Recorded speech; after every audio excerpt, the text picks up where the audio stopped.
Hello guys, সালামু আলাইকুম রহমতুল্লাহি বরকাতহ। সবার সুবিধার্থের জন্য একটা আপনাদের করতে জানার জন্য সবাই যেমন পা পরিষ্কার করতে জানে না, কিসের পা? মানুষের পা না, গরু ছাগলের পা না, পশু পাখির পা না, সেটা হচ্ছে গরুর পা। কোরবানির সময় গরুর ঠ্যাং যারা নেয়, গরুর পা যারা নেয়, তারা পরিষ্কার করতে জানে না। সেই সুবিধার্থে আমি ভিডিওটা শেয়ার করলাম। এটা অনেক সহজ, অনেক সহজ।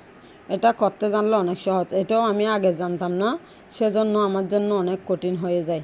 এখন আমি জানার পর থেকে আমার জন্য অনেক সহজ হয়। সহজ বলতে কি জানেন?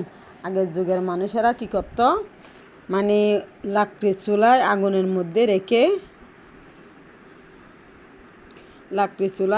মধ্যে রেখে তারপর ফুরে ছাই করে, এখানে ধুলা বালু ময়লা করে এটারে তারপর দা দিয়ে আঁচি কাটিয়ে এরকমই নিত। কিন্তু এখন আর সে যুগ নাই। খালি চুকে কয়লার চুলায় বালিতে মাটিতে এগুলা দিবে, বালি হয়ে যাবে, মাটি বাজবে, কয়লা বাজবে, কালি বাজবে, এগুলা তো আর খাওয়া যাবে না। এখন হচ্ছে সহজ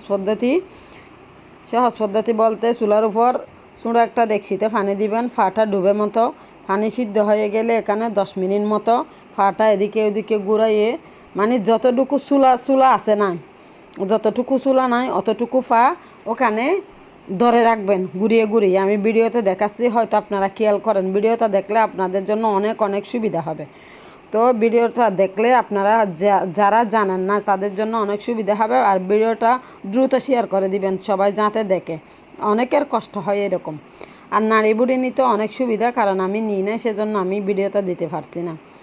তো এটা যদি 10 মিনিট এখানে রাখার পরে যখন দা বা কিছু দিয়ে, শক্ত কিছু দিয়ে বাড়ি দিবে, তখন কুড়িগুলো জ্বরে যাওয়ার পরে চামড়াগুলো একটু ছুরি দিয়ে একটু আঁচি ফেলবে। একটু আঁচি ফেললে একদম পরিষ্কার, বুঝছেন? এখানে আর কোনো হামারি কিছু না। করতে না জানলে আগের যুগে যেগুলো কাঁচা ছিল এগুলো অনেক হামারি। আর বিশেষ কথা হচ্ছে, আমার একটা ইউটিউব চ্যানেল আছে, আদিবা বিনতে কালাম। এটা সবাই ফলো করবেন। এটা সার্চ দিলে আসবে। এটাতে সবাই লাইক কমেন্ট শেয়ার করবেন, ওখানে আমার সব ভিডিও পাবেন।